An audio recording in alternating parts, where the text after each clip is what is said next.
சரி, சிவபக்தி அப்படிங்கிறது உயர்ந்தது, அது எப்படி இருக்கணுமாம்? திருமூலர் சொல்கின்றார், கேளுங்கள்.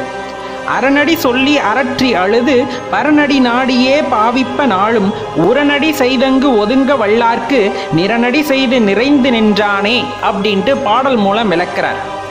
சிவபெருமான் திருவடியை மட்டும் நினைத்து, இந்த இடத்துல அவரோட முடிய கூட சொல்லல, அவரோட திருவடியை மட்டும் நினைத்து அவன் பெயரை சொல்லி கதறி அழுது, சிவபெருமானே, ஈசனே, பரமேஸ்வரனே, மகேஸ்வரா அப்படின்னு கதறி அழுது கைகூப்பி தொழுது பரம்பொருளையே என்றும் நினைத்து அந்த இறையருளில் திளைத்து ஒன்று இருப்பவர்களுக்கு அந்த இறைவனின் கருணை கிட்டுமாம். தலை வணங்கி ஈசனின் பாதத்தை பார்க்க வேண்டும்.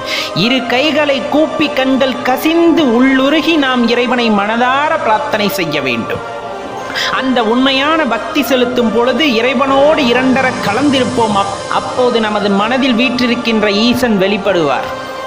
அந்த ஆனந்தம், அதுதான் பேரானந்தம். அந்த ஒன்று இருந்தால் போதும், நம் வாழ்க்கை அவ்வளவு இனிமையாக மாறும்.